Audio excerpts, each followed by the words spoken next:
Bismillahirrahmanirrahim. Assalamualaikum warahmatullahi wabarakatuh. Waalaikumsalam Waalaikumsalam warahmatullahi warahmatullahi wabarakatuh.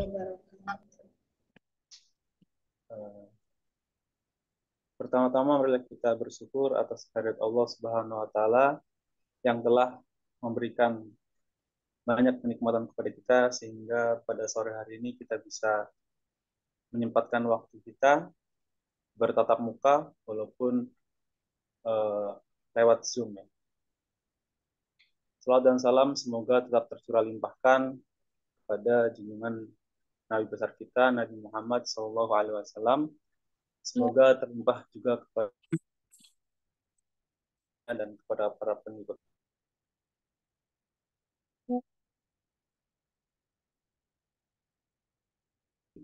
Disingkat saja, M. Hafiz Hasbiullah bersama saudara Ade Gilang Hendra Irianto sedikit ingin menjelaskan terkait Islamic worldview of Maulid Nabi Muhammad SAW.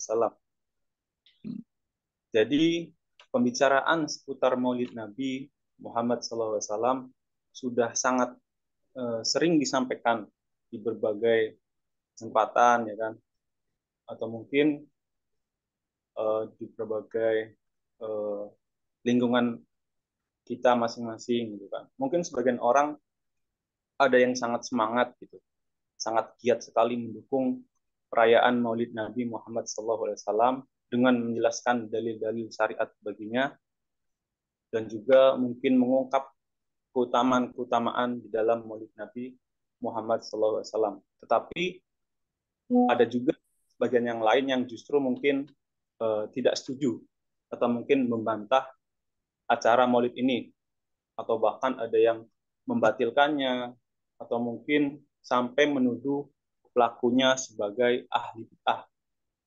Hingga akhirnya muncullah pendapat ya ada yang pro dan juga yang kontra. Jadi teman-teman sekalian, sebenarnya perselisihan terkait seputar Maulid Nabi Muhammad itu sudah ada sejak lama, yaitu sejak para ulama di abad pertengahan seperti Ibnu Taimiyah, ada juga Ibnu Katsir, Ibnu Hajar, Abu Syamah, dan lainnya, yang mungkin sudah menyinggung terkait persoalan Maulid Nabi Muhammad SAW. Sebagian pendapat menguatkan perayaan Maulid Nabi, tetapi sebagian lain juga banyak yang menafikannya. Nah, teman-teman, seandainya imam-imam ahli Islam sudah berselisih, tentu umat Islam yang di bawah akan lebih banyak lagi perselisihannya, karena masing-masing merasa mendapatkan legitimasi dari ulama-ulama yang muktabar atau kredibel. Jadi poros perselisihan ini sebenarnya ada dua poin. Yang pertama yaitu ada pihak penentang Maulid Nabi dengan alasan bahwa Rasulullah atau mungkin para khulafaur rasyidin, para tabiin, tabiin serta imam-imam mazhab tidak pernah melaksanakan acara Maulid Nabi di masa hidupnya. Itu artinya perayaan Maulid tidak ada contohnya dari pengamalan generasi salaf. Lalu yang poros kedua yaitu pihak yang membela Maulid Nabi Muhammad SAW dengan alasan dalam Al-Quran atau mungkin As-Sunnah ditemukan sejumlah dalil-dalil yang mendukung pelaksanaan Maulid Nabi. Melalui dalil-dalil itu, akhirnya mereka banyak yang menyimpulkan bahwa perayaan Maulid Nabi sah-sah saja menurut syariat Islam. Lagian, perayaan Maulid ini hanya dilaksanakan setahun sekali. Jadi pada intinya perayaan Maulid Nabi telah menjadi polemik sejak lama.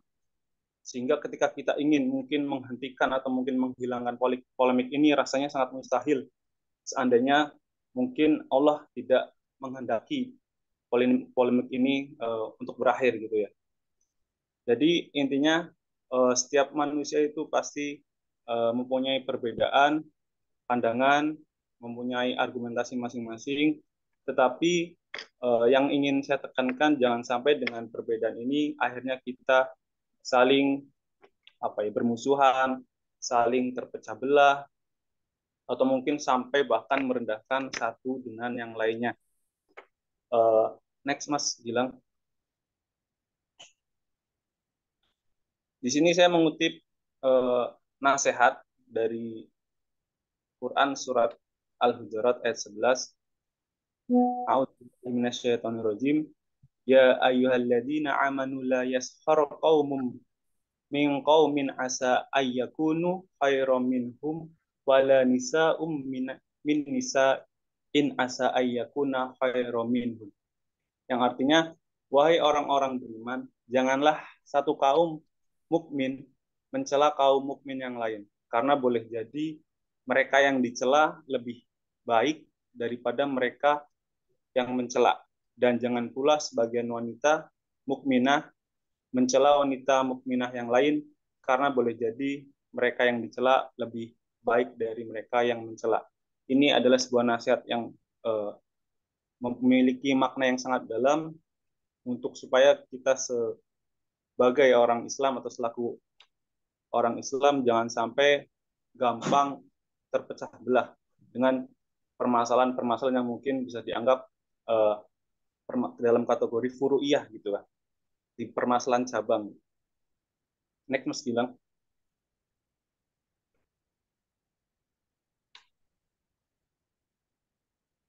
Lalu di sini selanjutnya ada istilah Maulid Nabi. Akar katanya adalah walada, yang berarti melahirkan, memberi keturunan, atau beranak. Bentuk masdar benda darinya adalah wilada, yang berarti kelahiran. Nah, dari kata walada muncullah istilah maulid, yang berarti seseorang yang dilahirkan. Kata walid artinya seorang bapak yang punya anak, sedangkan walidah artinya seorang ibu yang melahirkan anak. Lalu dari kata walada juga muncul istilah maulid, yang berarti waktul wiladah atau hari kelahiran. Juga bisa berarti makanul wiladah, tempat kelahiran. Tanggal 12 Rabiul Awal diyakini sebagai maulid atau hari kelahiran Nabi Muhammad Shallallahu Alaihi Wasallam, sedangkan Bethlehem diyakini sebagai maulid tempat kelahiran Nabi Isa alaihissalam. Lalu maulid dalam arti hari kelahiran juga sering disebut milad. Misalnya dalam kalimat, kami sedang merayakan hari ulang tahun sekolah yang ke-15. Maksudnya sedang merayakan hari ulang tahun sekolahnya tersebut yang ke-15. Selanjutnya Mas Gilang. Lalu di sini ada teori sejarah maulid. Ada 3 teori sejarah maulid yang saya dapatkan dari sumbernya itu penulis A.M. Waskito ya. Yang pertama, ada yang mengatakan lahirnya sejarah maulid itu pada dinasti Fatimi atau Ubaid ya, yang pertama kali diadakan oleh kalangan dinasti Ubaid Fatimi di Mesir yang berhaluan Syiah.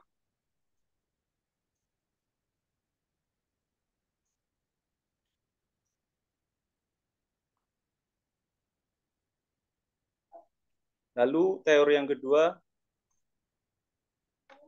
yaitu Sultan Abu Zaid Muzaffar Kukabri pada periode 549 sampai 630 Hijriah. Perayaan Maulid Nabi di kalangan Ahlus Sunnah pertama kali diadakan oleh Sultan Abu Zaid Muzaffar Kukabri, gubernur Irbil, wilayah Irak. Beliau hidup pada tahun 549 sampai 630 Hijriah. Saat perayaan Maulid diadakan, Muzaffar Kukabri mengundang para ulama, ahli tasawuf, ahli ilmu, dan seluruh rakyatnya. Beliau menjamu mereka dengan hidangan makanan, memberikan hadiah, bersedekah kepada fakir miskin, dan lainnya. Lalu teori yang ketiga yaitu perayaan Maulid yang pertama kali diadakan oleh Sultan Salahuddin Al-Ayyubi, penguasa dinasti Ayub di bawah kekuasaan Daulah Abbasiyah. Tujuan beliau untuk meningkatkan semangat jihad kaum muslimin dalam rangka menghadapi perang salib melawan kaum salibis dari Eropa dan merebut Yerusalem dari tangan kerajaan salibis. Lanjut lagi Mas Gilang. Lalu di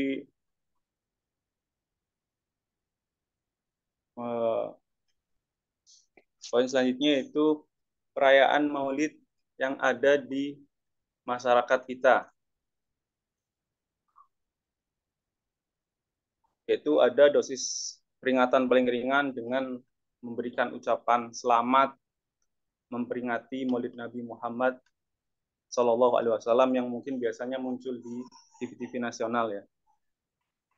Lalu ada juga yang merayakan Maulid itu dengan mengadakan pelaksanaan lewat di sekolah-sekolah atau mungkin di kantor dan juga masjid dengan mengisi kegiatannya tentang ceramah keislaman, tentang sirah nabawiyah atau mungkin lomba-lomba untuk anak muslim, pameran buku dan lainnya. Lalu di sebagian pesantren atau majelis taklim, organisasi Islam atau masjid-masjid tertentu, mereka juga melaksanakan perayaan Maulid besar-besaran dengan mendatangkan massa dalam jumlah besar. Biasanya kalau di Jakarta itu diadakan di kawasan Monas, itu biasanya mengundang berbagai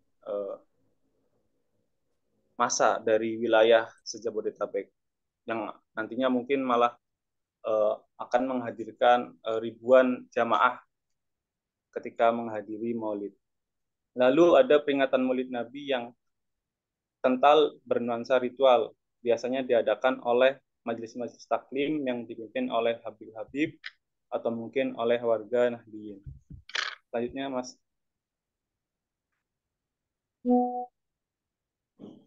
Lalu peringatan Maulid di negara kita juga dilaksanakan dengan cara tradisional oleh komunitas kepercayaan seperti Keraton Jogja, Keraton Solo, ya kan, atau mungkin Keraton Cirebon yang setiap tahunnya biasanya pasti diadakan ketika bertepatan dengan kelahiran Nabi Muhammad SAW.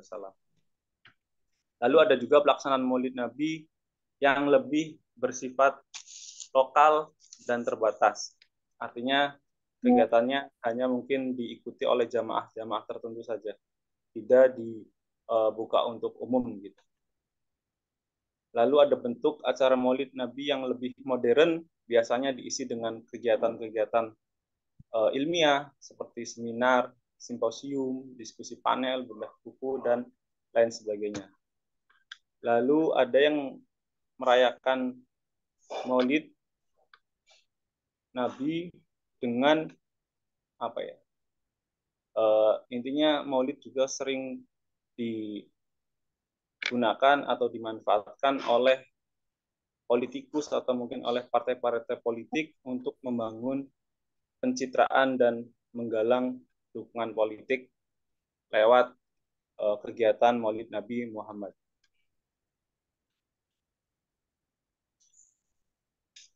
Lalu yang selanjutnya itu ada 3 fakta yang tidak terbantahkan seputar Maulid Nabi. Yang pertama, bahwa peringatan Maulid sudah dilaksanakan sejak lama, berabad-abad yang lalu. Tadi sudah ada 3 teori yang menjelaskan, atau yang pertama ada yang menggunakan teori atau mungkin pada mulanya Maulid ini dilaksanakan pada dinasti Fatimi, lalu juga ada Muzaffar, Gubernur Irbil, atau mungkin juga ya oleh dinasti Abbasiyah. Lalu fakta yang kedua yaitu peringatan Maulid dilaksanakan oleh kaum muslimin hampir semua negara-negara muslim, terkecuali itu ada negara kerajaan Saudi Arabia, itu memang tidak mengadakan Maulid karena memang memiliki paham Salafi gitu.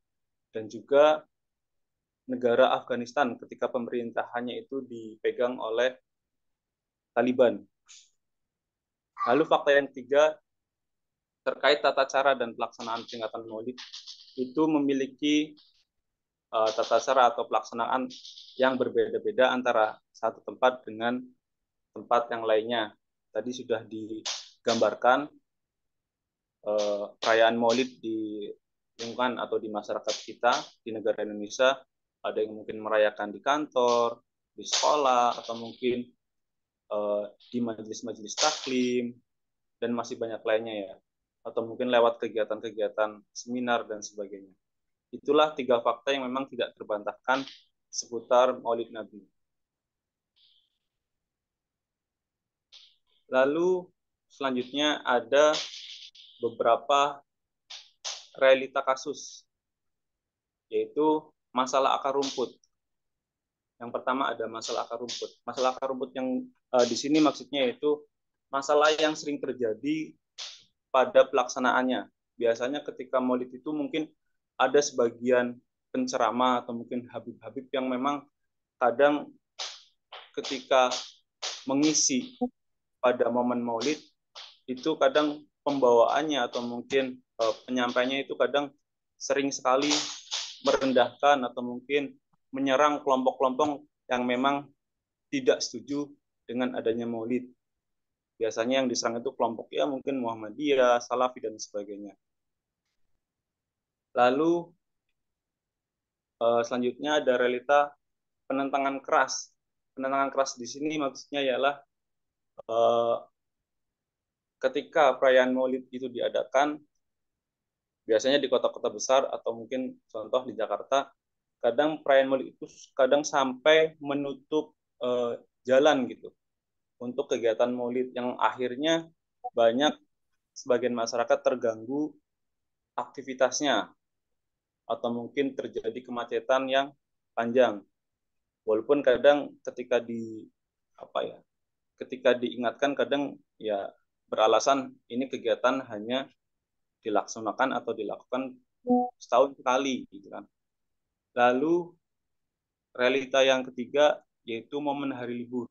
Kalau ini semua elemen saya rasa baik yang pro atau kontra dengan Maulid pasti setuju dengan adanya momen hari libur karena memang ketika eh, hari kelahiran Nabi Muhammad SAW itu di kalender kalender nasional itu sudah berwarna merah ya, artinya sudah diliburkan atau dirayakan sebagai perayaan hari kelahiran Nabi Muhammad SAW. Slide yang selanjutnya nanti akan disampaikan oleh saudara Adi Gilang. Kepadanya saya persilakan. Ya, izin lanjutkan terkait pembahasan upacara hari peringatan Maulid Nabi Muhammad. Sekarang menurut Fatwa Tarjih dan Tajdid Pimpinan Pusat Muhammadiyah itu menjelaskan bahwasanya tim fatwa belum pernah menemukan dalil tentang perintah menyelenggarakan peringatan Maulid Nabi Muhammad SAW. Sementara itu, belum pernah pula menemukan dalil yang melarang penyelenggaraannya. Oleh sebab itu, perkara ini termasuk dalam perkara ijtihadiyah dan tidak ada kewajiban sekaligus tidak ada larangan untuk melaksanakan. Apabila di suatu masyarakat muslim memandang perlu menyelenggarakan peringatan Maulid Nabi Muhammad SAW tersebut, yang perlu diperhatikan adalah agar jangan sampai melakukan perbuatan yang dilarang serta harus atas dasar kemaslahatan. Jadi menurut pimpinan Pusat Muhammadiyah itu memang tim fatwa itu belum pernah menemukan dalil tentang perintah untuk menyelenggarakan Maulid Nabi Muhammad dan juga belum pernah pula menemukan dalil yang melarang penyelenggaraannya. Apabila di dalam suatu kalangan masyarakat dirasa perlu untuk menyelenggarakan peringatan tersebut, ya yang paling penting adalah harus tetap memperhatikan jangan sampai apa yang sudah dilaksanakan itu sendiri, setiap perbuatan yang dilaksanakan dalam rangkaian acara kegiatan itu atas dasar kemaslahatan umat bersama.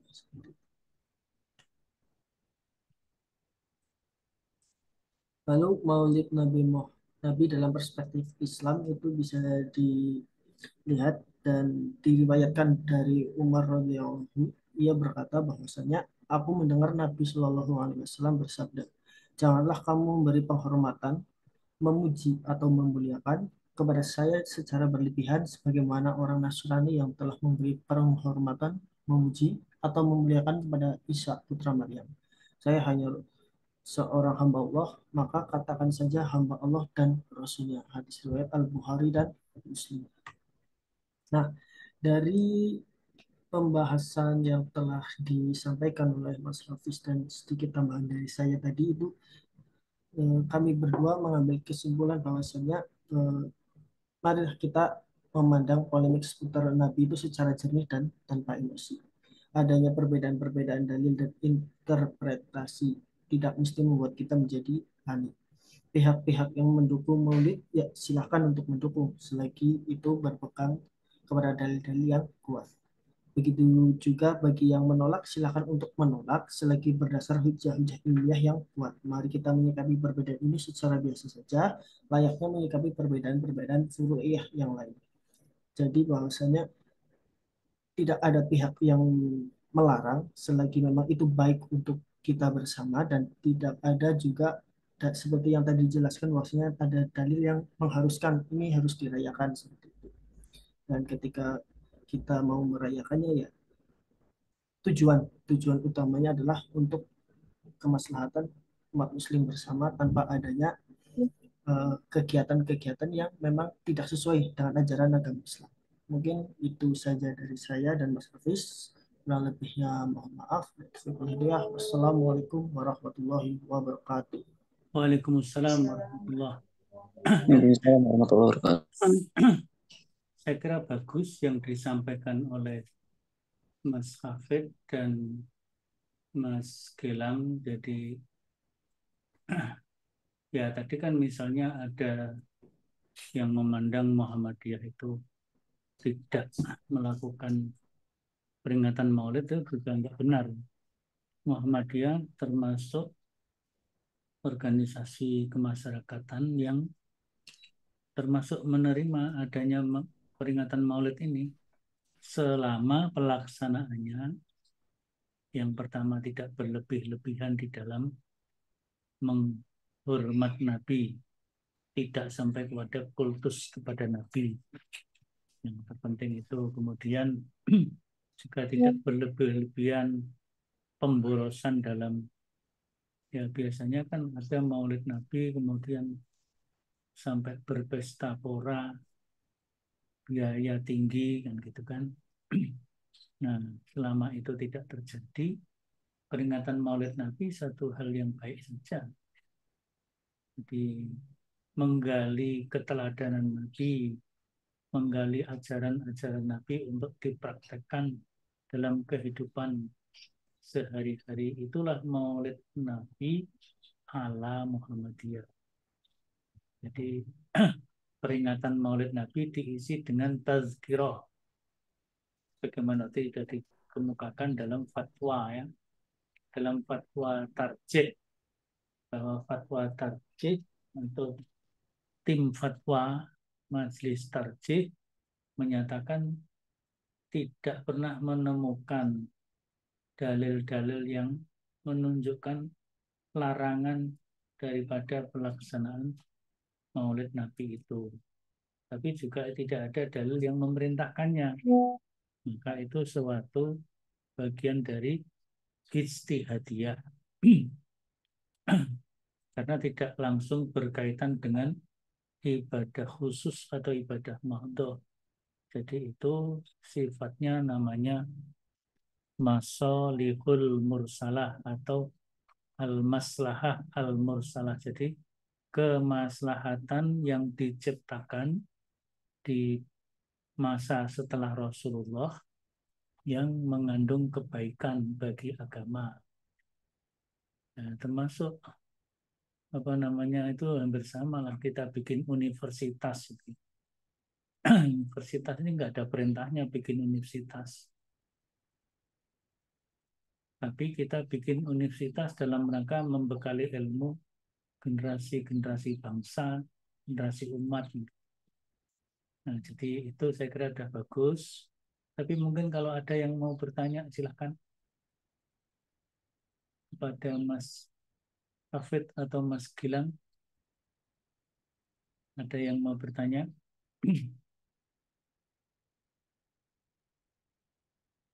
Kalau kiranya nggak ada, kita lanjutkan ke yang selanjutnya, berikutnya. Nah, monggo yang belum. Jadi apa namanya, supaya diketahui yang sudah dan yang belum, karena belum di-share ya. Sebagian belum di-share ininya. Yang sudah presentasi yang lalu belum di-share. Tolong di-share namanya, materinya, sekalian juga untuk ini kan, dokumen dan penilaian. Yang sudah supaya di-share ininya, materinya ke grup saja. Karena padanya belum aktif ya. Tadi yang kelas lain di apa namanya, di prodi lain, magister pendidikan agama Islam juga belum bisa bergabung dengan SPADA, walaupun database-nya sudah terintegrasi. Dan ternyata perlu ada validasi dari admin. Nah, mungkin sebenarnya bisa juga melewat bantuan IT ya, lewat bantuan biro IT untuk tapi kalau enggak bisa lewat admin Mbak Bu Endang ya, bisa untuk supaya divalidasi agar semua bisa masuk SPADA, kemudian dokumen-dokumen materi bisa diupload di SPADA, sehingga semua materi perkuliahan kita terdokumen dengan lengkap di SPADA. Monggo berikutnya. Berikutnya saya, Pak. Monggo, tolong di-share ya, yang Oke. sudah juga di-share semua, biar diketahui yang sudah dan yang belum.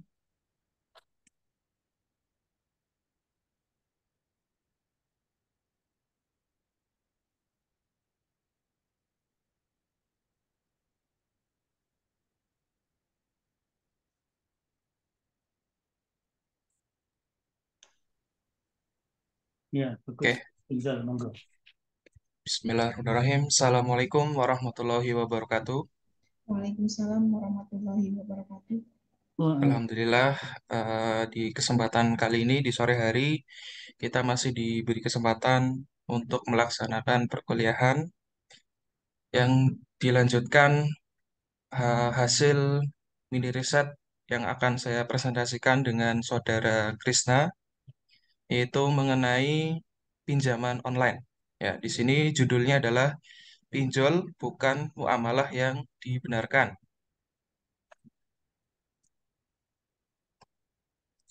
Muamalah dalam kehidupan. Muamalah merupakan suatu proses tukar-menukar barang, jasa, atau sesuatu yang memberikan manfaat dengan tata cara yang sudah ditentukan.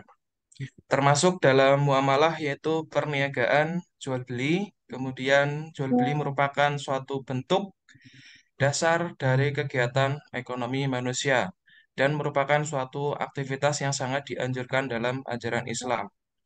Nah, muamalah ini sudah eh, dilaksanakan sejak zaman Nabi Muhammad SAW hingga saat ini, yaitu proses yang tadinya yaitu untuk tukar menukar barang hingga sekarang yaitu proses perniagaan jual beli. Nah, prosesnya dari zaman ke zaman itu mempunyai perkembangan yang mengikuti suatu era ya di mana dulu pada saat kita ingin melakukan jual beli atau muamalah jual beli itu harus bertransaksi secara langsung, akan tetapi untuk era modern ya yang serba digital kita bisa melaksanakan aktivitas jual beli secara online, ya secara jarak jauh. Dengan media aplikasi yang sudah banyak kita gunakan, contohnya ada aplikasi Shopee dan sebagainya. Singkat mengenai penjelasan dari muamalah. Kemudian selanjutnya, di sini Rasulullah SAW menyampaikan bahwa 9 dari 10 pintu rezeki merupakan melalui pintu berdagang. Artinya, melalui jalan jual beli, inilah pintu-pintu rezeki akan dibuka sehingga karunia Allah terpancar daripadanya. Nah, hukum dari jual beli merupakan sesuatu yang diperbolehkan. Jual beli di zaman Rasulullah, ya, berdagang atau berbisnis merupakan suatu aktivitas yang sangat dianjurkan dalam ajaran agama Islam. Bahkan Rasulullah Shallallahu Alaihi Wasallam sendiri pun pada saat usia remaja sudah memulai untuk berdagang dari negeri Syam. Kemudian jual beli merupakan suatu yang diperbolehkan selama dilakukan dengan benar sesuai dengan tuntunan ajaran agama Islam. Nah, berikutnya yaitu pinjam meminjam merupakan salah satu bentuk muamalah. Ya, pinjam merupakan atau pinjam meminjam merupakan bagian dari muamalah karena aturan-aturan yang mengatur hubungan antar manusia dengan manusia lain untuk memenuhi kebutuhan kehidupannya. Aktivitas pinjam meminjam merupakan salah satu bentuk bahwa manusia akan selalu membutuhkan orang lain. Karena manusia adalah makhluk sosial, kita saling eh, membutuhkan, saling membantu ya untuk mencukupi kebutuhan sehari-hari. Kemudian pandangan Islam terhadap pinjaman online ya, atau perspektif Islam ekonomi pinjaman online. Nah, di sini agama Islam menjelaskan bahwa segala aktivitas ekonomi diperbolehkan untuk memenuhi kebutuhan hidup sehari-hari dengan syarat ya, memenuhi berbagai macam kebutuhan tersebut tidak menyimpan dari ketentuan syariah yang ada di dalam Al-Quran ataupun hadis yang menjadi rujukan atau sumber hukum pokok dalam agama Islam. Kemajuan teknologi menjadikan aktivitas ekonomi turut bergeser, di mana sesuatu yang dulunya secara konvensional mengharuskan adanya pertemuan secara langsung di era kemajuan teknologi seperti ini atau saat ini, cara konvensional tersebut mulai ditinggalkan sebab dirasa kurang efisien dan efektivitas. Ekonomi Islam dan hukum ekonomi Islam. Ya, ekonomi Islam merupakan semua hal tentang aktivitas ekonomi yang diatur atau dibungkus oleh aturan yang ada dalam ajaran Islam mengenai dari sebuah sistem ekonomi.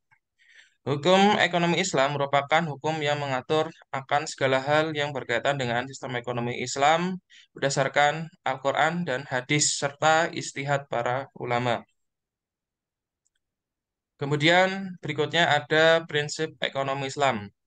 Hukum ekonomi Islam menganut prinsip bahwa dalam segala kegiatan ekonomi harus mengedepankan keadilan, kejujuran, dan kemaslahatan bersama, sehingga tidak hanya mengedepankan kepentingan salah satu pihak, ya, melainkan juga memikirkan kepentingan orang banyak.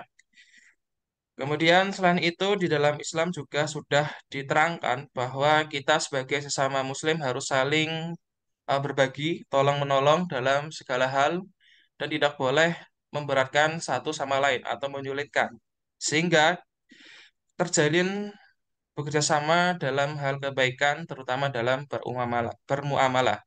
Jadi ketika kita melaksanakan proses jual beli atau pinjam meminjam itu harus sesuai dengan aturan-aturan ajaran Islam yang bersumber dari Al-Quran dan hadis.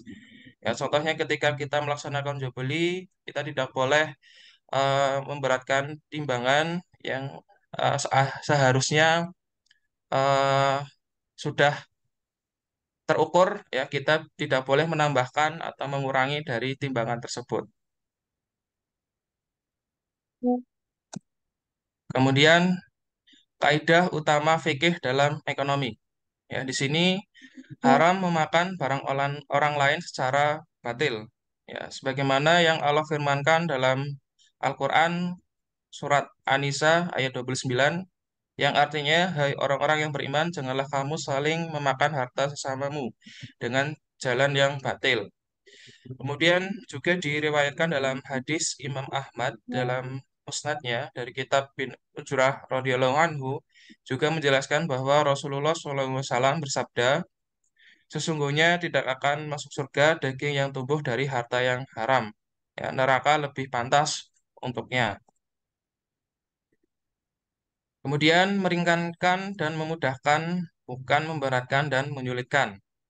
Nah, dalam hadis riwayat Anas bin Malik radhiyallahu anhu, ia berkata, Nabi Muhammad SAW bersabda, permudahkanlah dan jangan persulit.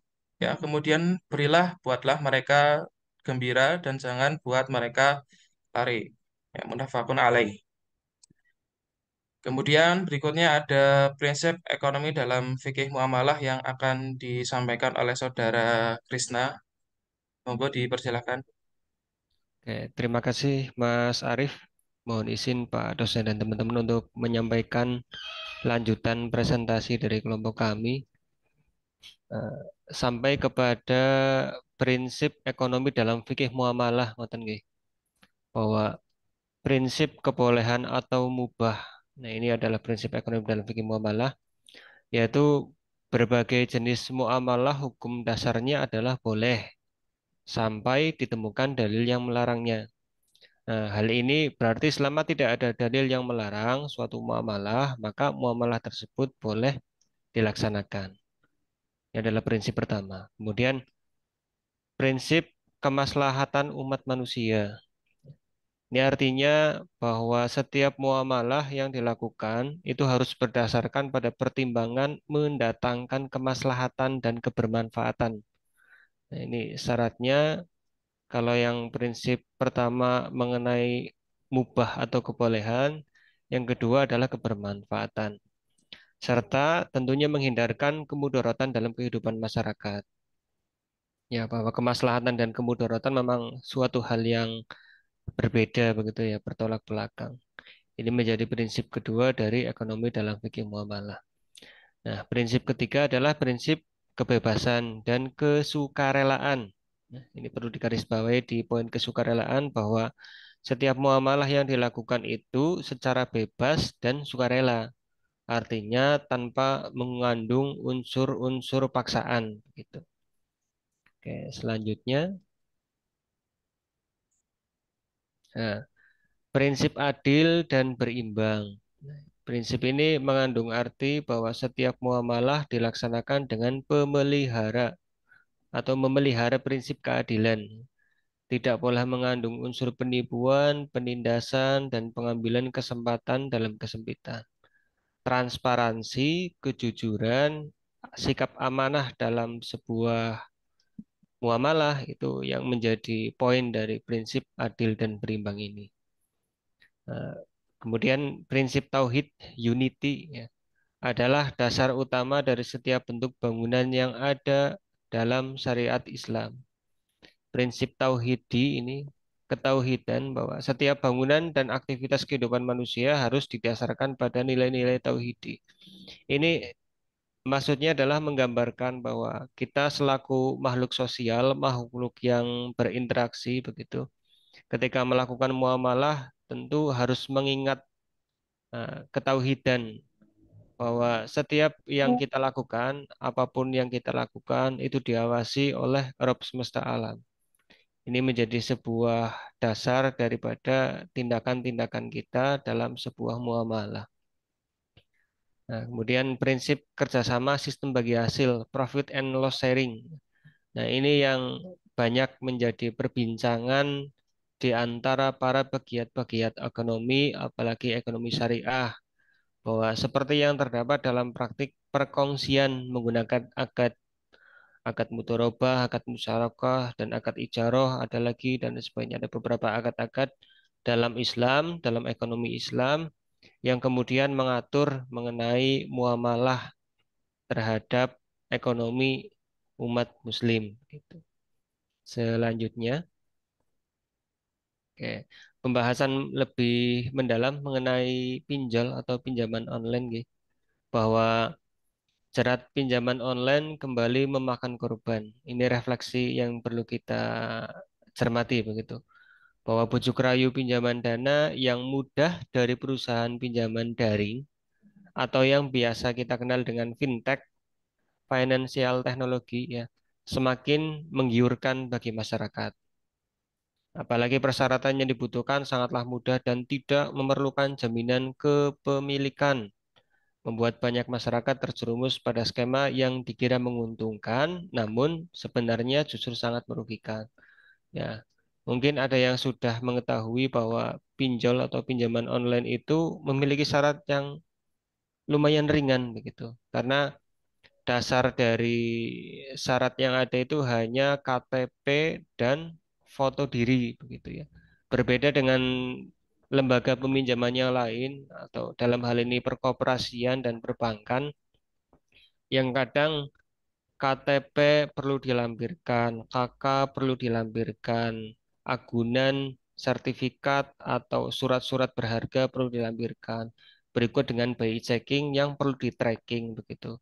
Ini menjadi sebuah daya tarik begitu ya, daya tarik yang memang mungkin di set, yang mungkin digunakan untuk menarik perhatian masyarakat mengenai proses adanya pinjaman online tersebut. Selanjutnya, oke. Banyak perusahaan penyedia dana yang berkedok meminjamkan uang secara cepat, aman, dan terpercaya. Ya kan di iklannya kan seperti itu, 5 menit cair, tanpa syarat, tanpa ribet, dan lain sebagainya. Ini adalah sebuah strategi marketing sebenarnya kata-kata seperti itu.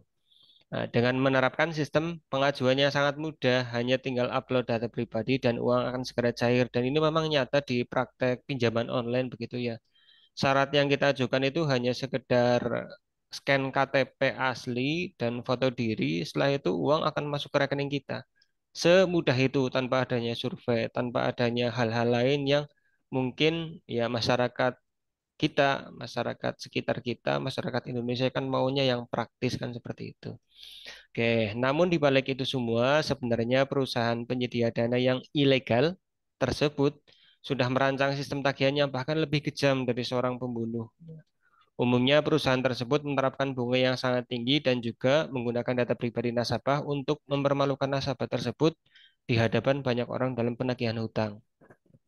Ya ini skema dari pinjol tersendiri, dia menggunakan debt collector ya.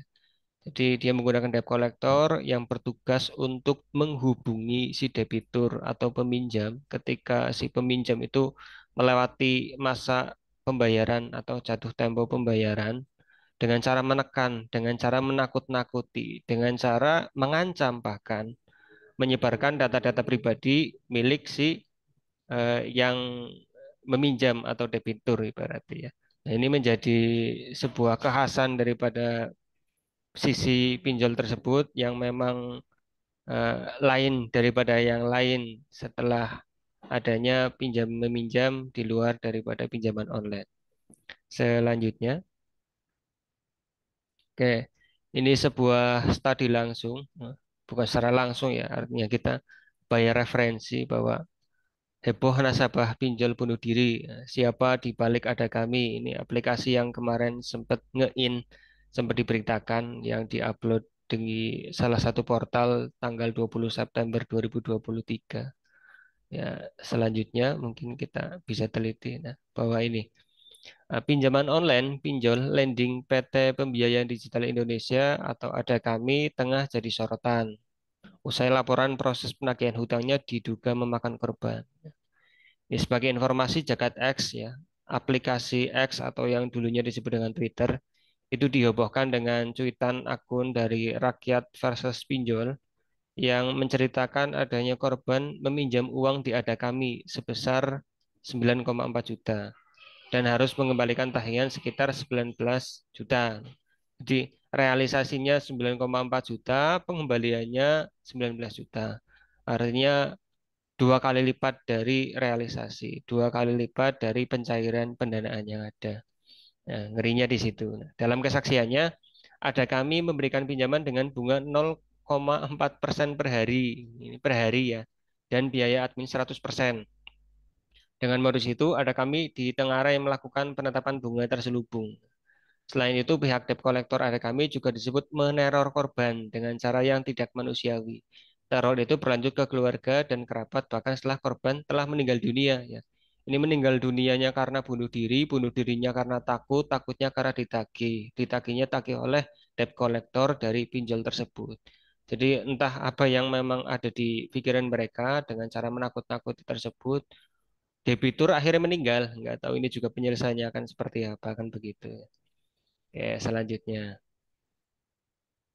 Dan masih banyak lagi beberapa kejadian-kejadian mengenai eh, ketidakbaikan, keburukan pinjaman online yang ada.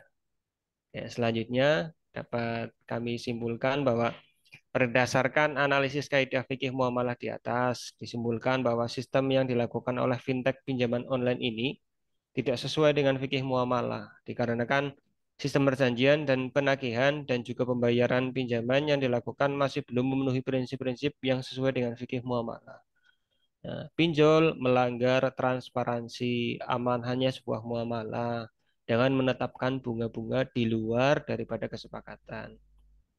Pinjol dengan menekan si debitur atau si yang meminjam dana itu juga melanggar muamalah bahwa di antara dua orang yang bekerja sama harusnya memiliki rasa saling percaya, saling memberikan ruang.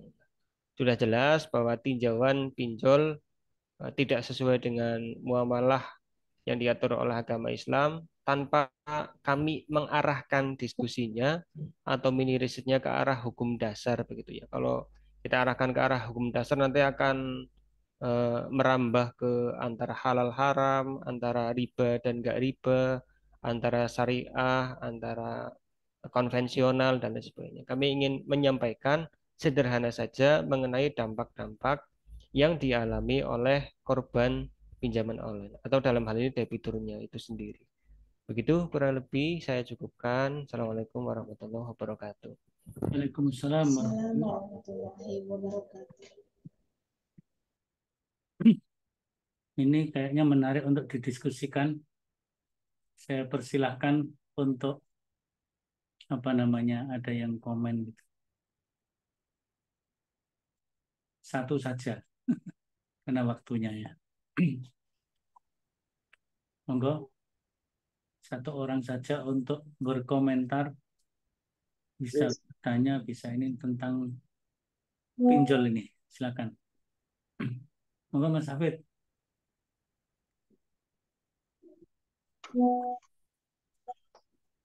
Izin bertanya kepada Ustadz Krishna dan Ustadz Arif. Pertanyaan itu terkait tadi sudah diterangkan, sudah dijelaskan banyaknya kasus bunuh diri akibat pinjaman online ya atau fintech. Nah, kira-kira kita sebagai seorang Muslim melihat fenomena tersebut, sikap kita harus seperti apa? Lalu yang kedua, kira-kira yang paling bisa dengan adanya kasus seperti itu, yang paling dimintai pertanggungjawaban itu siapa? Pemerintah atau mungkin lembaga itu sendiri atau mungkin diri kita? Gitu. Itu aja, Ustadz Krishna. Terima kasih. Ya, baik. Silakan ditanggapi. Langsung saja dijawab. Oke, terima kasih atas pertanyaannya Mas Hafiz ya. Sedikit meluruskan, saya bukan Ustadz gitu ya. Jadi mau tersesat. Pertanyaan pertama, apakah dengan adanya pinjol itu mungkin inisiasi seperti apa ya yang perlu kita sikapi dengan adanya kejadian pinjol dan berikut kasus-kasusnya, bahwa pada intinya apapun yang mengenai pinjam meminjam versi saya, maka itu harus dihindari. Ini di luar perkara antara apakah kita meminjam berhubungan dengan perbankan konvensional atau syariah sekalipun. Bahwa versi saya juga yang namanya pinjam meminjam, sebuah akad kerjasama itu bukan hanya sekedar dijalankan di dunia, tapi endingnya nanti akan dipertanyakan di akhirat. Mungkin jangan-jangan ketika kita bekerja sama, sharing bisnis, sharing usaha di dunia, ada hak-hak saudara kita yang bekerja sama dengan kita yang belum kita tunaikan, maka tentu boleh jadi hal tersebut bisa menjadi dasar persidangan kita di akhirat nanti. Nah, bahwa kan kadang ada orang juga yang menyampaikan seperti ini, wis mengko di dunia ini ya, di dunia oleh karena ada suatu perkara dia dengan sesumbar menyampaikan seperti ini. Ya, nanti biarkan saja nanti pengadilan akhirat yang berbicara. Di luar benar atau salahnya bahwa pengadilan akhirat itu pasti akan sangat melelahkan dibanding dengan pengadilan dunia. Nah, kita bayangkan pengadilan dunia gewis bahasa berbesen itu anu tadi. Gontok-gontokan, dorong-dorongan ya. Ya, itu saja sudah seperti itu, apalagi ketika nanti di akhirat. Ya, di akhirat kan nggak ada ahli hukum atau sarjana yang bisa kita sewa untuk membawa kita. Kita kan berdiri dengan dasar sendiri-sendiri kan seperti itu. Maka poinnya itu bahwa pinjam meminjam lebih baik dihindari di luar perkara base-nya, entah itu konvensional ataupun syariah dan lain sebagainya. Ini upaya yang paling ekstrim. Paling tidak ya mengurangi, paling tidak mungkin berpindah antara konvensional ke syariah. Tapi lebih baik diupayakan untuk tidak ragu-ragu ketika memang memiliki prinsip tersebut. Oke, yang kedua mengenai siapakah yang mungkin bisa disalahkan, diklarifikasi, ditabayuni ya mengenai hal tersebut bahwa di Indonesia itu undang-undang mengenai pinjam meminjam itu hanya mengatur mengenai fidusia begitu ya. Antara siapa yang membuat perjanjian hutang piutang, kemudian nominalnya apa, dan bagaimana cara penyelesaiannya. Nah, di pinjol ini eh, yang menjadi ikatan hukumnya adalah ketika seseorang calon debitur, calon peminjam mendownload sebuah aplikasi pinjaman online, kemudian dia mengiyakan dengan apa namanya ya, saya lupa. Oh, yang ketika setelah di-download itu ada kayak permission begitu ya. Yang nanti ketika eh, tulisan-tulisan tersebut disetujui untuk dia melakukan instalasi aplikasi ya sudah. Nah, itu menjadi dasar juga bahwa aplikasi pinjol ini tidak bisa disalahkan karena dianggap sudah diiakan secara sadar oleh yang download aplikasi, apalagi dia sudah approve mengenai pengajuan pinjaman. Karena dasar dari hukum di Indonesia adalah dia melakukan itu secara sadar begitu. Jadi dia dianggap memang secara sukarela melakukan perjanjian tersebut. Berikut juga dengan resikonya, walaupun resikonya itu resiko jahat ketika si debitur, bukan debitur, si debt collector menagih secara kasar terhadap debitur. Jadi ini akan menjadi sebuah perbincangan yang entah sampai kapan, akan menjadi polemik yang entah sampai kapan mengenai pinjol ini. Paling langkah-langkah dari Kominfo atau pemerintah adalah membatasi, melarang aplikasi pinjol ilegal tersebut. Dan itu pun akan ada banyak, karena saya pernah menjumpai dari satu aplikasi pinjol itu di dalam ada semacam aplikasinya lagi yang ketika di aplikasi A debitur tidak bisa membayarkan kewajiban pembayaran, maka penyelesaiannya adalah antara si debitur bisa langsung auto debit dari rekening dia sendiri atau dia merealisasikan di aplikasi yang lain. Ini kan sebuah jebakan yang sangat luar biasa begitu ya.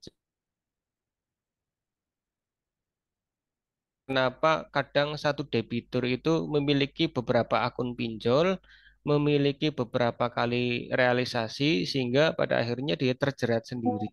Ujung-ujungnya ditagih oleh debt collector dengan beberapa gaya-gaya yang ada, pada akhirnya mereka mengalami depresi hingga akhirnya bunuh diri sebagaimana yang sudah digambarkan di slide tadi. Begitu Mas Hafiz, barangkali ada tambahan dari Mas Arief atau teman-teman yang lain. Terima kasih. Ada tambahannya untuk jawabannya? Ya, ini memang apa namanya fenomena yang menarik ya, fintech. Jadi kalau di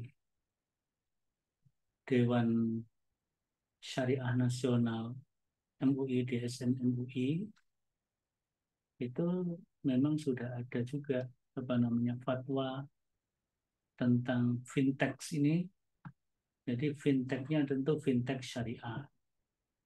Fintech syariah itu ada di dalam fatwa MUI atau fatwa DSN MUI nomor 117 tahun 2018. Jadi sudah cukup lama juga. Tapi ini adalah fintech yang berprinsip syariah.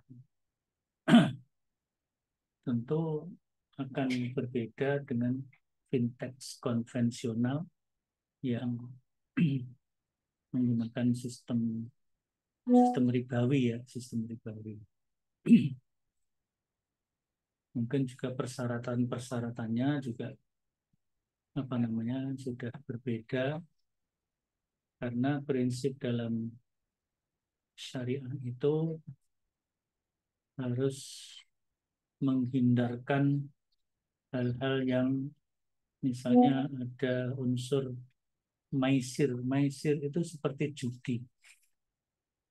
Kemudian unsur goror. Goror itu ada unsur penipuannya. Goror itu ketidakjelasan sekaligus tipuan. Kemudian ada unsur yang jelas tidak boleh adalah riba. Kalau fintech konvensional kan jelas itu menggunakan sistem riba. Dengan tidak menggunakan, dengan meninggalkan sistem riba, fintech yang ada di dalam fatwa DSN MUI nomor 117 tahun 2018 itu ya seperti prinsip-prinsip syariah yang lainnya, yaitu ta'awanu alal birri wa taqwa wala ta'awanu alal ismi wal udwan. Kan prinsipnya ekonomi syariah atau transaksi syariah itu ta'awanu alal birri wa taqwa wala ta'awanu alal ismi wal udwan. Saling tolong menolong dalam urusan kebaikan dan ketakwaan. Jadi pinjam meminjam unsurnya tolong menolong, utang piutang tolong menolong dalam kebaikan dan bukan tolong menolong dalam keburukan. Maka harus betul-betul dijamin pelaksanaannya, tidak ada penipuan atau horor, tidak ada apa tadi riba, ya riba. Kemudian juga harus dihindari yang disebut dengan maisir. Maisir itu ya mungkin untung-untungan, untung-untungan spekulasi dalam bidang keuangan seperti itu, dalam bidang transaksional.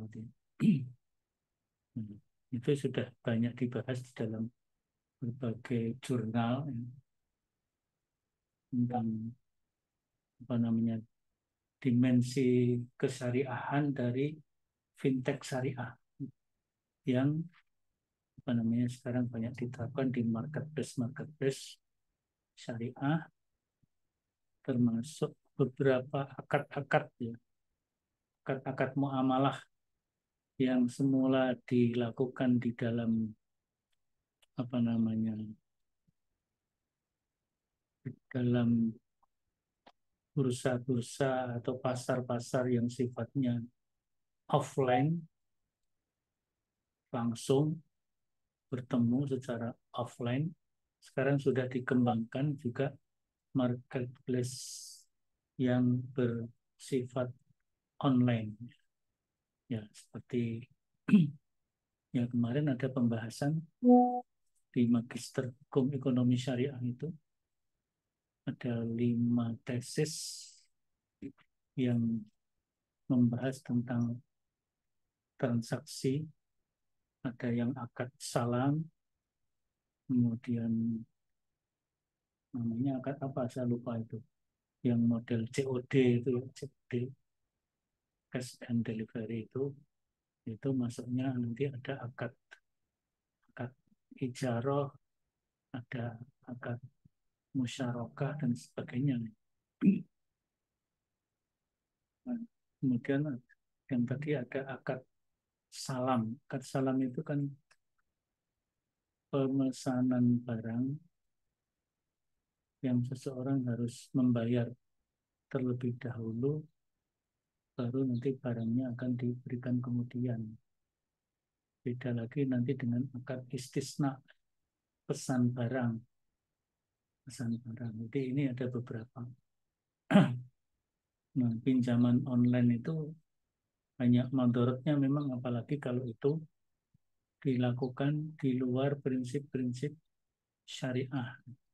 Mungkin kalau fintech syariah udah ada antisipasi tertentu untuk yang paling tidak tadi unsur-unsur yang menjadikan mandorot ya, kemandorat dan kebahayaan kepada salah satu pihak. Ada maisir, ada goror. Goror itu, goror itu kan penipuan ya. Seperti wamal hayatud dunya illa mataul ghurur. Ya. Bukanlah dan tidaklah kenikmatan dunia itu kecuali dia hanya kenikmatan yang menipu. Yang menipu. Itu maka gharar masuk yang dilarang di dalam muamalah Islam. Nah, ini merupakan worldview ya.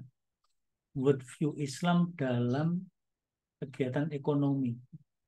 Sehingga ini memang masuk di dalam materi di perkuliahan di Magister Hukum Ekonomi Syariah itu worldview ekonomi syariah atau worldview hukum ekonomi syariah.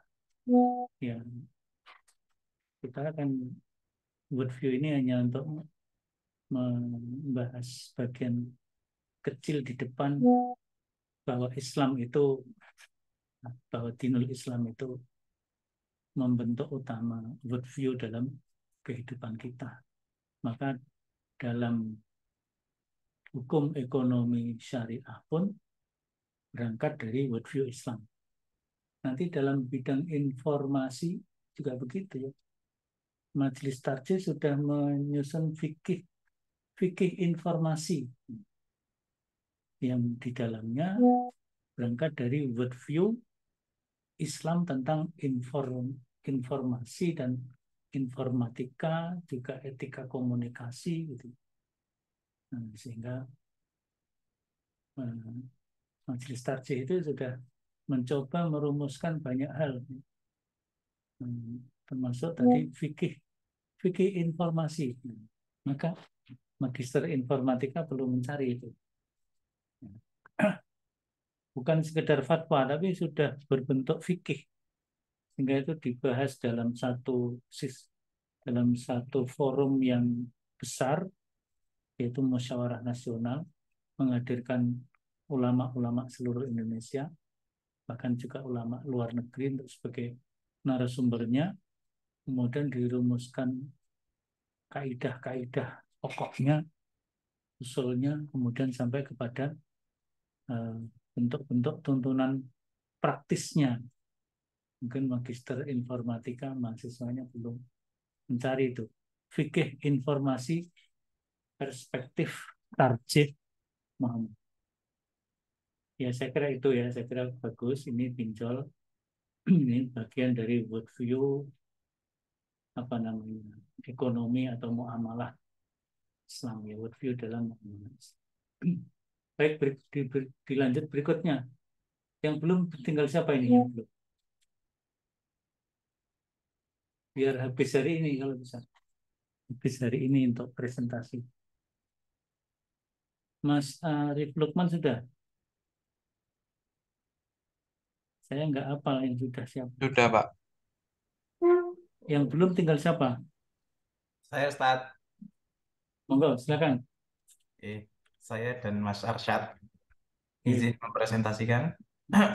Yang pinjol di anu ya, di share juga ya, di grup ya. Terus, Monggo Mas. gitu. Waktu kita mestinya sampai 5.40, tapi kan 5.35 sudah maghrib ya sudah gitu. Nah, dan maghrib kita selesai. Monggo ini Pak Dusan boleh. Sudah terlihat ya, Ustadz? Sampun, sampun. Bismillahirrahmanirrahim. Assalamualaikum warahmatullahi wabarakatuh. Waalaikumsalam. Kami ingin mempresentasikan dengan saya Zudi Fatur Rahman dan Mas Arsyad mengenai worldview padusan. Untuk pengertian padusan berasal dari kata adus yang berarti mandi. Padusan merupakan tradisi masyarakat Jawa untuk menyucikan diri, membersihkan jiwa dan raga dalam menyambut datangnya bulan suci Ramadan. Yang kedua, tradisi ini melibatkan perjalanan ziarah ke tempat-tempat suci seperti makam para wali atau orang-orang suci guna membersihkan diri secara spiritual dan merenungkan nilai-nilai agama. Ini adalah ritual penting dalam kepercayaan dan budaya Jawa yang sering dilakukan menjelang bulan Ramadan. Untuk pandangan dunia atau pandangan umum, ada 4, yaitu pertama spiritualitas. Padusan adalah ritual spiritual yang dilakukan oleh masyarakat Jawa untuk membersihkan diri secara fisik dan spiritual. Yang kedua adalah tawasul atau perantaraan. Dalam beberapa tradisi Jawa ada keyakinan bahwa para wali atau orang-orang suci dapat berfungsi sebagai perantara atau tawasul antara individu dan Allah. Yang ketiga ada pembersihan dan renungan. Selama padusan, peserta umumnya menjalani berbagai praktik pembersihan seperti berpuasa, berdoa, dan membaca Al-Quran. Yang keempat, kepentingan sosial. Selain aspek keagamaan, padusan juga merupakan kesempatan untuk berkumpul dengan keluarga dan teman-teman. Ini adalah momen kebersamaan dan memperkuat hubungan sosial di masyarakat Jawa. Selanjutnya mungkin bisa dilanjutkan oleh Mas Arsyad.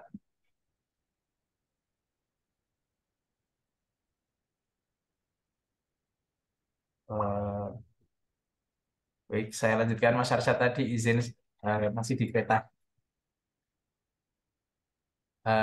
Salah satu hadis dari pandangan Islam yaitu dari Aisyah dan Abdullah bin Abbas, semoga Allah meridhai mereka, mengatakan ketika kematian datang kepada Rasulullah SAW, beliau mulai meletakkan kain wol bergaris pada wajah beliau sewaktu beliau susah bernafas karenanya. Beliau membukakan wajahnya ketika dalam keadaan demikian, lalu beliau mengatakan, laknat Allah atas orang-orang Yahudi dan Nasoro. Mereka menjadikan kubur-kubur Nabi mereka sebagai masjid-masjid. Beliau memperingatkan apa yang telah mereka lakukan. Hadis riwayat Bukhari nomor 435, 436, Muslim nomor 531. Untuk pandangan Islam, tujuan spiritual dalam Islam, praktek-praktek spiritual seperti berziarah ke makam orang-orang suci, tujuannya baik apabila digunakan untuk mengingat kematian. Kita tidak harus ke makam orang yang suci atau tokoh tertentu untuk mengingat kematian dan mendekatkan diri kepada Allah Subhanahu wa Ta'ala. Yang kedua, tidak bertentangan dengan ajaran Islam. Asalkan sesuatu yang dikerjakan tidak mengkeramatkan sesuatu makam atau tempat tertentu untuk beribadah dan hanya sebatas sebagai pengetahuan sejarah perkembangan Islam yang ada di Indonesia untuk diambil hikmahnya, maka itu diperbolehkan. Yang ketiga, dengan keluarga dan masyarakat. Seperti yang dijelaskan sebelumnya, padusan juga melibatkan aspek sosial yang kuat seperti berkumpul dengan keluarga dan teman-teman, maka hal itu sangat diperbolehkan. Yang keempat, menyegarkan badan dengan cara berenang sebelum menjalani 30 hari puasa di bulan Ramadan. Menurut web pwmu.com, Muhammadiyah berpandangan bahwa hukum berenang ketika berpuasa adalah makruh. Ini bisa menjadikan bahwa padusan adalah sarana untuk berenang dan berendam menyegarkan badan sebelum menghadapi puasa di bulan Ramadan. Untuk kesimpulan, tradisi padusan atau praktik ziarah yang melibatkan perjalanan ke tempat suci tidak bertentangan dengan ajaran Islam selama praktik tersebut tidak dilandasi oleh kesyirikan. Dalam Islam, prinsip tunggal dalam beribadah adalah menyembah Allah Subhanahu wa taala, menghindari persekutuan Tuhan, syirik, dan mematuhi prinsip-prinsip agama yang dengan benar dengan menjauhi syirik, musyrik, bid'ah, khurafat, dan takhayul. Begitu, Ustaz. Terima kasih presentasi dari kelompok kami. Kurang lebihnya mohon maaf. Assalamualaikum warahmatullahi wabarakatuh. Waalaikumsalam. Ya. Jadi pada dasarnya hal-hal yang tidak berhubungan dengan ibadah mahdhah, ibadah khusus seperti sholat, puasa, zakat, padusan kan tidak langsung ya, tidak langsung berhubungan dengan ibadah mahdhah, meskipun itu dilakukan dalam menyambut datangnya Ramadan.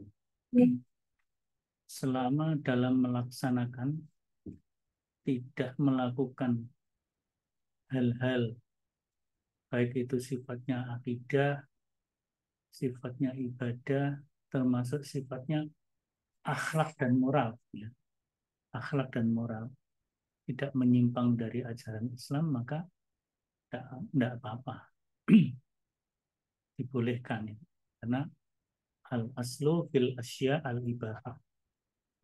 Pada dasarnya dalam hal urusan duniawi, urusan non ibadah atau maksudnya non ibadah khusus ya, urusan keduniaan itu sesuatu yang dibolehkan kecuali apabila pelaksanaannya melanggar agama atau ada dalil yang menunjukkan larangannya, maka baru dilarang. Misalnya padusan itu di tempat umum kemudian membuka aurat, itu jelas tidak dibolehkan. Apakah yang padusan di umbul pengging, di umbul-umbul yang lain, di kolam-kolam yang lain itu melanggar itu apa enggak? Maka fungsi kita, tugas kita adalah berdakwah untuk mengeliminir hal-hal yang bisa melanggar itu. Maka sifatnya namanya saddu zari'ah. Sad itu menutup, zari'ah itu hal-hal yang berbahaya. Baik bahaya dari sisi akidah, dari sisi ibadah, maupun dari sisi akhlak. Karena penyimpangan-penyimpangan itu. Maka dakwah kita, dakwah saddu zari'ah. Menutup, menghindarkan diri dari hal-hal yang bisa membahayakan. Termasuk tadi dalam muamalah pinjol tadi ada unsur itu juga. Sehingga kalau Mas yang membahas pinjol tadi, bahwa pinjol itu muamalah yang tidak sejalan atau tidak sesuai dengan prinsip-prinsip syariah yang lebih baik untuk ditinggalkan, ya itu merupakan bagian dari prinsip namanya saddu zari'ah. Jadi menutup bahaya. Atau bisa juga dalam bentuk yang lain, kaidah fikih yang lain namanya darul mafasid, menolak kerusakan, menolak bahaya. Dan menolak bahaya harus didahulukan dari mengambil manfaat. Jadi kalau dalam padusan itu ternyata lebih banyak lebih banyak madorotnya. Madorot dari segi akhlak, campur baur laki perempuan. Kemudian tidak menutup aurat dan sebagainya. Ya, hura-hura. Padahal maksud kedatangan padusan tadi ingin mensucikan jiwa dan raga, jasmani rohani, menyambut bulan suci. Lalu saat padusannya di kamar mandi di rumah sendiri-sendiri gimana? Ya itu lebih bagus tuh. Padusannya di kamar mandi sendiri-sendiri. Kalau mau cari air yang bagus, ya datang ke umbul tadi, umbul dekat Pengging itu misalnya umbul apa Sungsang. Di Klaten ada umbul Berintik yang katanya airnya bisa, karena airnya berkualitas tinggi, bisa dijadikan alat untuk terapi kesehatan tertentu. Katanya banyak yang punya kasus apa namanya sulit gerak sendi-sendi di kakinya, untuk apa namanya mandi atau berendam di umbul berintik itu bisa mengurangi rasa sakitnya. Nah itu tinggal nanti diteliti juga aspek nutrisi airnya itu. Kan seperti air zam-zam. Di Tawangmangu itu katanya juga ada mata air atau umbul yang kualitas airnya mendekati air zam-zam. Nanti sudah diteliti oleh tim dari pesantren Iskarima. Itu akan dijadikan proyek air minum khusus. Karena kualitas airnya mendekati air zam-zam. Air zam-zam itu kan begitu juga ya. Orang-orang yang sakit apa gitu dari Indonesia, sakit nggak bisa jalan, berangkat umroh sampai sana tiap hari minum air zam-zam, tempat-tempat yang sakit diguyur dengan air zam-zam dan sembuh dan sehat. Nah, jadi asal tidak ada unsur-unsur keyakinan yang berlebihan, kemudian tidak merusak akhlak, insya Allah padusan itu sendiri tidak ada masalah dan mengapa dilakukan. Tapi kalau ada hal yang membahayakan tadi ya harus darul mafasid atau namanya satu zari'ah. Baik, masih ada yang belum? Yang belum siapa ini? Atau sudah semua? Mbak Dewi sudah ya? Sudah, Pak, minggu kemarin. Nah, tolong yang sudah dikirim semua materinya supaya bisa dibaca, dinilai sebagai bagian dari karya tugas. Sudah semuanya ya? Berarti sudah semua ya? Sudah. Baik, sudah semua. Kalau sudah semua, maka berikutnya adalah akan saya sampaikan pembagian tema-tema kajian. Ini ada sifatnya, bentar ya. Saya kirim di grup WA dulu.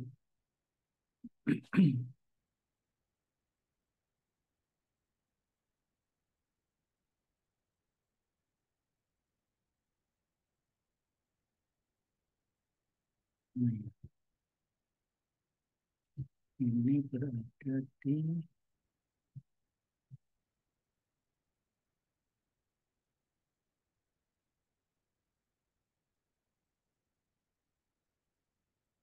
Magister Informatika.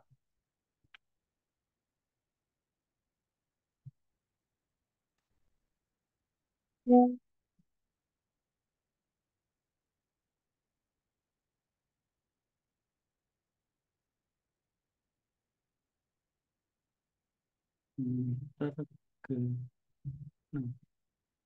Oke, sah, sah.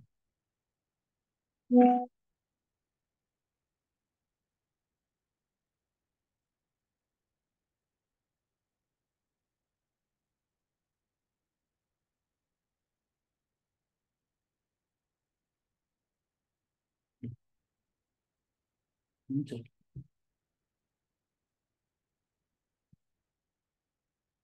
Ya, simpan dulu kalau gitu.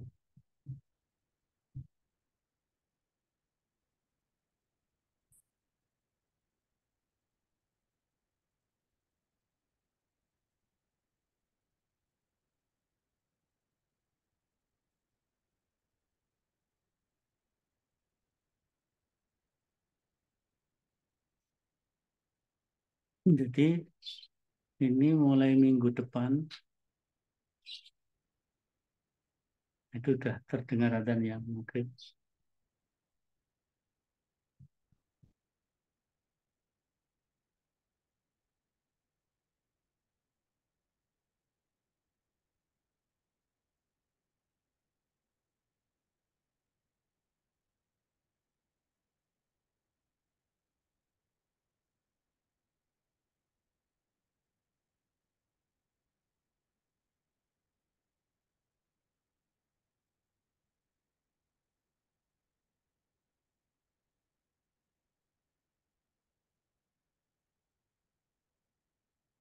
Oh salah yang saya kirim.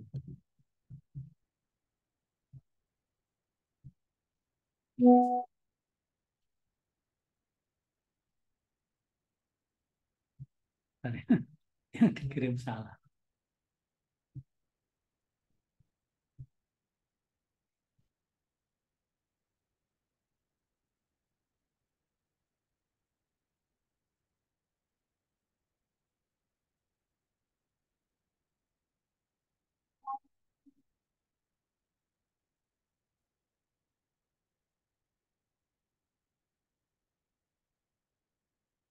Pembagian ya, pembagian jadwal dan tema.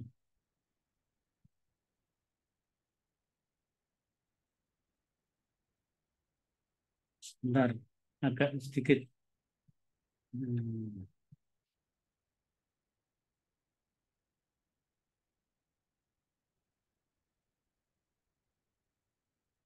Nanti juga saya kirim di Sepada ya.